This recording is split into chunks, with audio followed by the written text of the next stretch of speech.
Halo, Assalamualaikum warahmatullahi wabarakatuh. Jumpa kembali dengan saya di Gurupreneur Go Channel. Sesi kali ini adalah sesi Civic Class, di mana topik yang akan kita bahas pada video kali ini adalah tentang sistem perlindungan tenaga kerja. Oke, sudah siap untuk menyimak materi pada video kali ini? Yuk, kita lanjutkan. Nah, apa yang akan kita pelajari di video kali ini? Yang pertama tentu kita akan cek dulu kompetensi dasar apa yang akan kita pelajari. Kemudian bagaimana sih konsep ketenaga kerjaan? Lalu juga materi tentang klasifikasi tenaga kerja. Dilanjutkan lagi dengan apa sih latar belakang perlunya perlindungan tenaga kerja. Kemudian yang terakhir adalah apa saja sih masalah ketenaga kerjaan. Oke, check it out. Nah, di topik kali ini adalah sistem perlindungan tenaga kerja dengan materi kompetensi dasar 3.16, yaitu menganalisis sistem perlindungan tenaga kerja di Indonesia. Diharapkan peserta didik nanti dapat menyaji hasil analisis tentang sistem perlindungan tenaga kerja di Indonesia. Nah, rujukannya adalah menggunakan Undang-Undang Republik Indonesia Nomor 13 Tahun 2003 tentang ketenaga kerjaan. Nah, sahabat Gurupreneur sekalian, sekali waktu nanti bisa cek ya, download itu di internet banyak sekali bagaimana teks salinan dari Undang-Undang Republik Indonesia Nomor 13 Tahun 2003 tentang ketenaga kerjaan. Oke, kita mulai. Nah, berawal dari istilah dulu ya. Apa sih perbedaan istilah antara satu tenaga kerja, apa bedanya dengan pekerja, dan apa bedanya dengan pemberi kerja? Oke, kita terangkan satu persatu. Tenaga kerja. Nah, tenaga kerja adalah setiap orang yang mampu melakukan pekerjaan guna menghasilkan barang dan atau jasa, baik untuk memenuhi kebutuhan sendiri maupun untuk masyarakat. Nah, artinya di sini adalah tenaga kerja itu setiap orang yang mampu.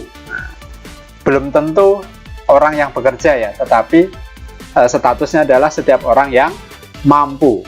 Orang yang mampu bekerja ini belum tentu juga bekerja. Bisa jadi tenaga kerja ini dia nanti bekerja, bisa jadi juga sebagai pengangguran misalkan ya. Artinya ini adalah semua orang. Jadi semua orang yang masuk dalam kategori mampu untuk melakukan pekerjaan itu disebut sebagai tenaga kerja. Paham ya?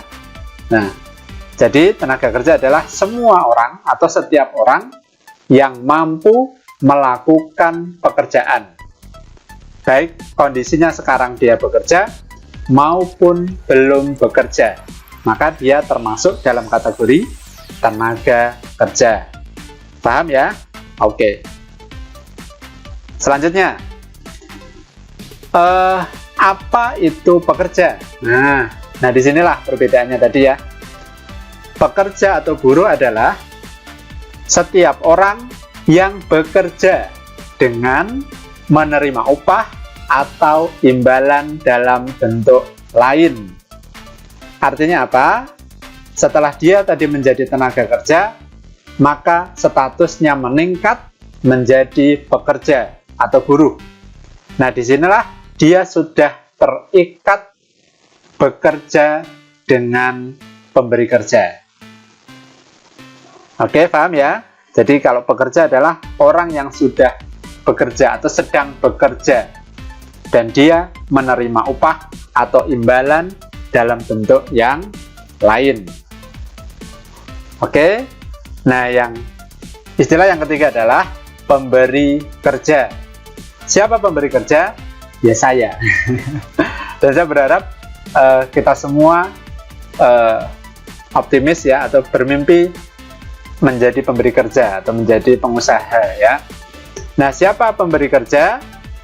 Dia adalah orang perseorangan, pengusaha, badan hukum, atau badan-badan lainnya yang mempekerjakan tenaga kerja dengan membayar upah atau imbalan dalam bentuk lain. Nah, yang dimaksud dengan pemberi kerja ya ini.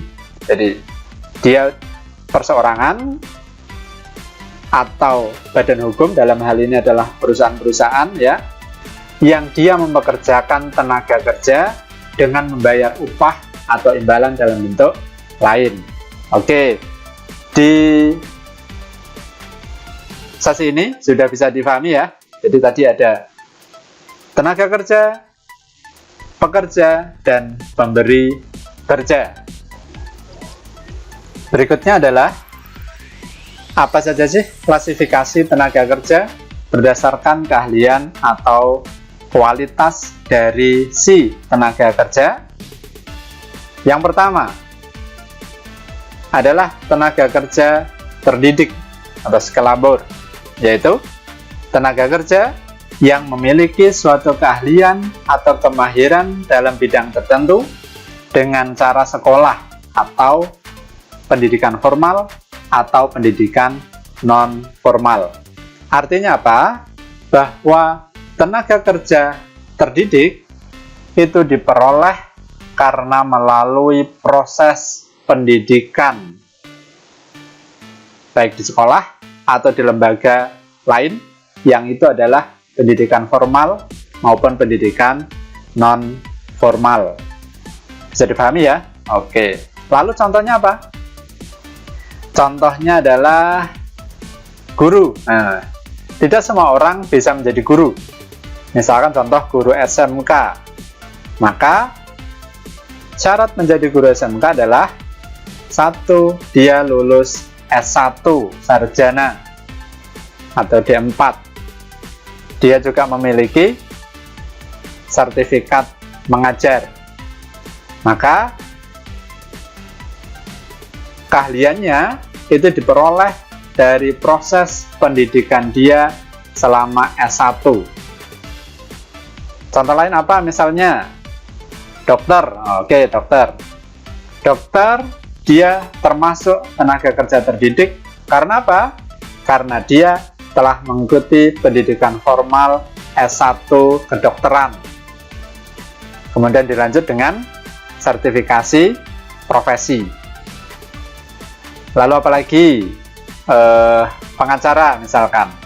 Dia lulusan S1 sarjana hukum, kemudian juga sertifikasi kenotariatan misalkan, atau sertifikasi advokat misalkan. Maka dia termasuk dalam tenaga kerja terdidik. Oke, paham ya? Lalu yang kedua adalah tenaga kerja terlatih atau trained labor, yaitu tenaga kerja yang memiliki suatu keahlian atau kemahiran dalam bidang tertentu melalui pengalaman kerja. Terus apa bedanya ya dengan tenaga kerja terdidik? Oke, di klasifikasi yang kedua ini adalah tenaga kerja yang sifatnya lebih ke mekanis ya. Artinya dia akan tergantung dari kemahiran dia di skill tertentu. Misalnya dia adalah seorang mekanik ya, seorang mekanik, atau dia seorang akuntan misalnya, atau dia seorang montir misalkan, atau dia seorang trainer misalkan. Nah, maka dia termasuk dalam kategori tenaga kerja terlatih. Sebagai contohnya tadi ya. Oke, berikutnya adalah tenaga kerja tak terdidik dan tak terlatih. Nah, ini yang ketiga. Nah, ini yang menempati jumlah paling banyak, yaitu tenaga kerja yang tidak memerlukan pendidikan formal atau keahlian atau kemahiran khusus. Lalu contohnya apa? Ya, banyak sekali. Ini yang yang ada di masyarakat, mulai dari pembantu rumah tangga misalkan, dia tidak perlu keahlian khusus, semua orang punya kesempatan yang sama. Atau misalkan kuli bangunan, kemudian juga kuli panggul misalkan, atau apapun pekerjaan-pekerjaan yang memang tidak memerlukan ijazah formal, tidak memerlukan keahlian khusus, dan semua orang punya kesempatan yang sama. Nah, kira-kira dari 3 klasifikasi ini, kamu termasuk yang mana? Nah, tentu saja klasifikasi ini akan berpengaruh terhadap penghasilan, ya kan? Maka klasifikasi tenaga kerja terdidik dan tenaga kerja yang terlatih berpotensi mendapatkan penghasilan yang lebih dibanding dengan tenaga kerja yang tidak terdidik dan tidak terlatih. Tentu saja kamu pasti akan milih ya, mana yang akan kamu pilih sebagai kamu termasuk dalam kategori yang mana. Maka tentu saja motivasi untuk menjadi tenaga kerja terdidik dan tenaga kerja terlatih harus menjadi agenda utama kita. Nah, di video kali ini kita juga akan mempelajari tentang mengapa sih tenaga kerja kok perlu mendapatkan perlindungan. Apakah ada situasi yang membahayakan ya? Oke, kita bahas satu persatu. Yang pertama, tenaga kerja itu ternyata memiliki posisi tawar yang rendah. Kenapa kok bisa? Sederhananya adalah status ekonomi, status pendidikan, serta keahlian seseorang atau seorang tenaga kerja berpengaruh terhadap peluang diterimanya. Maka otomatis semakin tinggi kualitasnya, semakin tinggi peluangnya diterima. Dan sebaliknya, semakin rendah kualitasnya, semakin rendah peluang diterimanya. Sementara, penyedia lapangan kerja dalam hal ini adalah perusahaan maupun perseorangan, itu dalam melakukan rekrutmen atau merekrut atau membuka lowongan pekerjaan, tentunya memiliki syarat atau kriteria tertentu untuk mengisi posisi atau jabatan tertentu. Contoh sederhana, sekolah membuka lowongan pekerjaan sebagai guru, maka tentu saja dengan syarat-syarat tertentu. Bisa dipahami ya?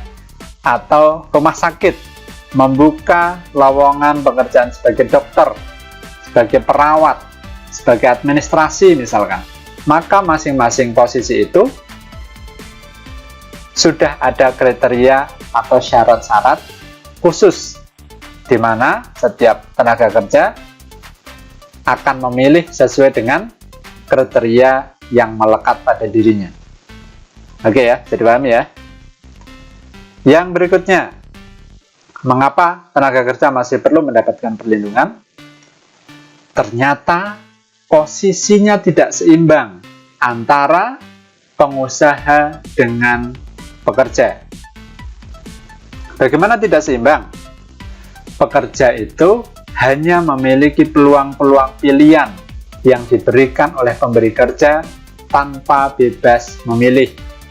Artinya, apabila misalkan ya disodori sebuah kontrak kerja, maka si pemberi kerja dia sudah menentukan kriterianya, hak dan kewajibannya, dan si pekerja dia tidak memiliki pilihan lain kecuali sepakat atau tunduk pada kontrak yang sudah diberikan oleh pemberi kerja. Maka sudah bisa digambarkan ya bagaimana posisinya tidak seimbang. Ya jelas karena kekuatannya juga berbeda. Yang berikutnya lagi adalah pekerja sering diposisikan sebagai objek. Maksudnya apa sih? Gitu. Pekerja di sini sering dianggap sebagai objek atau alat untuk mendapatkan keuntungan perusahaan sebesar-besarnya. Maka sering atau berpotensi terjadinya hal-hal yang negatif, misalnya pemberi kerja sewenang-wenang, memberikan target misalkan, dengan tuntutan kerja berlebihan, lembur tanpa memperhatikan kondisi karyawan misalkan, atau banyak hal yang lain.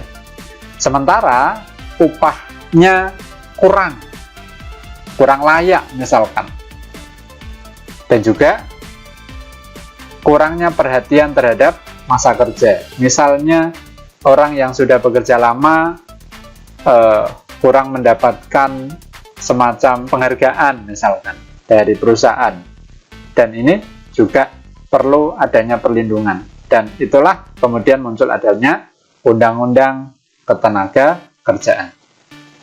Lalu apalagi, mengapa kok tenaga kerja memerlukan perlindungan? Juga ternyata berpotensi terjadinya diskriminasi. Kok bisa ya tenaga kerja mendapatkan diskriminasi?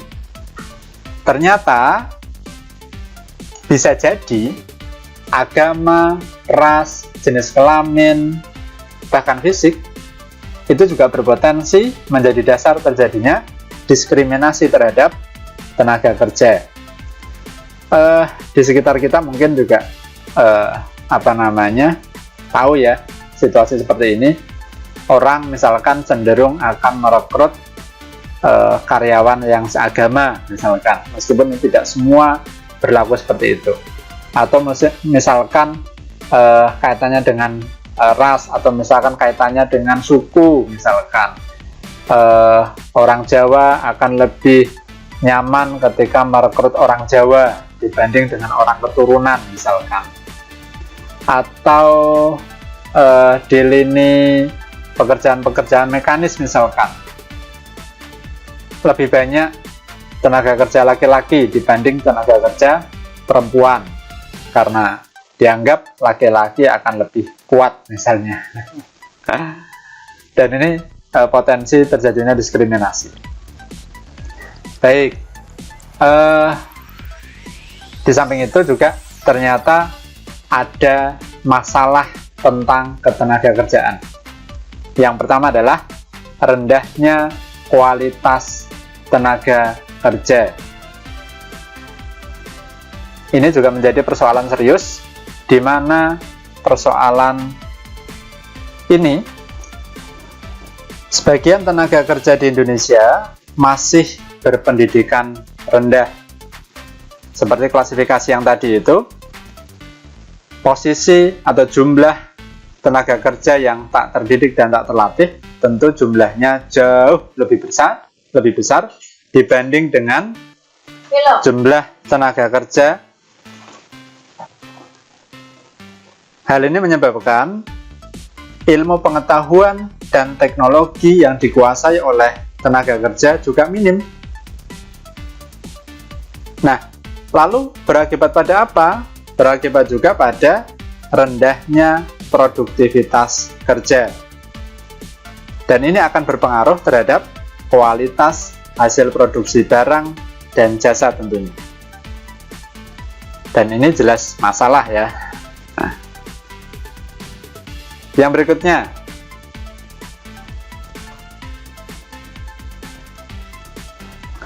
jumlah angkatan kerja tidak sebanding dengan kesempatan kerja. Setiap tahun, tentu saja setiap orang bertumbuh, usia bertambah, lulusan setiap tahun bertambah, baik lulusan setingkat SLTA maupun lulusan S1, D3 ataupun yang lainnya, itu selalu bertambah setiap tahunnya. Sementara tidak seimbang dengan peningkatan jumlah kesempatan kerja atau lowongan, baik itu di perusahaan-perusahaan maupun baik perusahaan-perusahaan berbadan hukum maupun perusahaan-perusahaan perseorangan.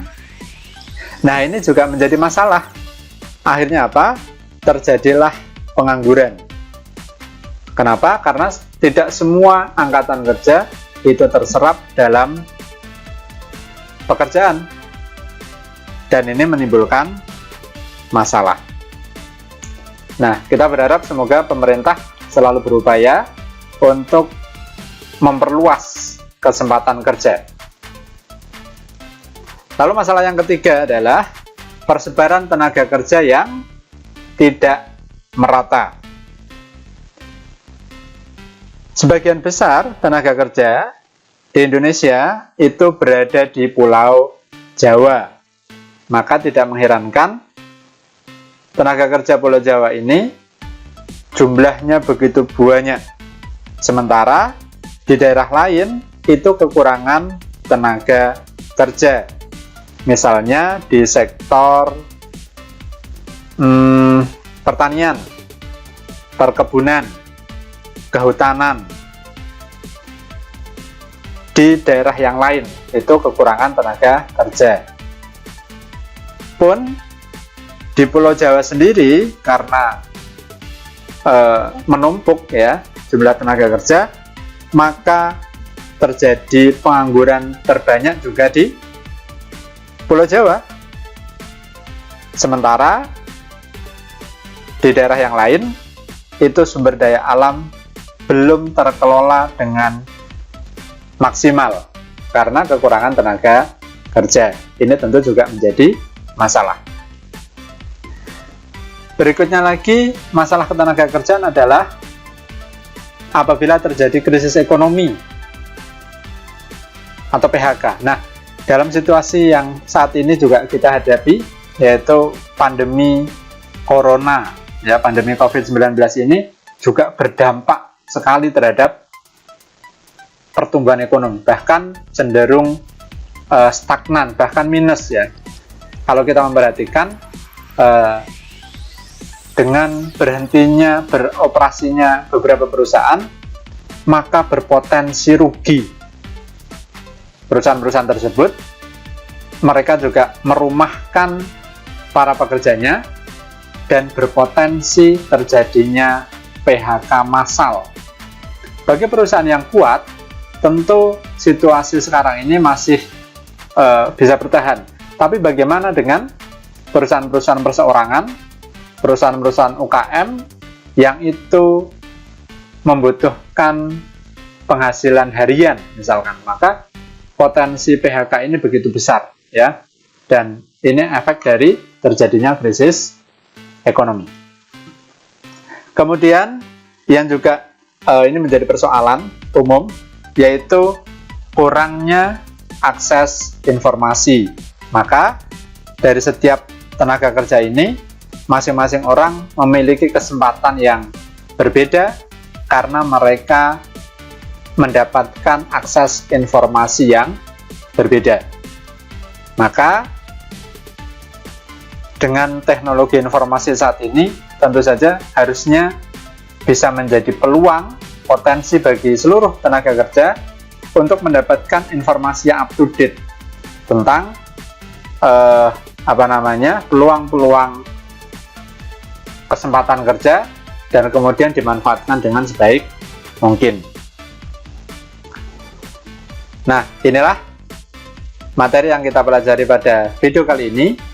Sudah tuntas ya, mulai dari kompetensi dasar yang kita pelajari, kemudian konsep ketenaga kerjaan, klasifikasi tenaga kerja, kemudian apa saja latar belakang perlunya perlindungan tenaga kerja, dan terakhir masalah ketenaga kerjaan. Nah, semoga materi kali ini bermanfaat. Apabila ada pertanyaan, silahkan bisa di-chat di kolom komentar, dan jangan lupa dukung kami di Gurupreneur Go. Dukung kami dengan klik subscribe dan tekan tombol lonceng agar kami semangat dan terus memproduksi konten-konten yang bermanfaat, dan tentu saja semoga menjadi inspirasi bagi sahabat Gurupreneur sekalian. Terima kasih atas perhatiannya. Assalamualaikum warahmatullahi wabarakatuh.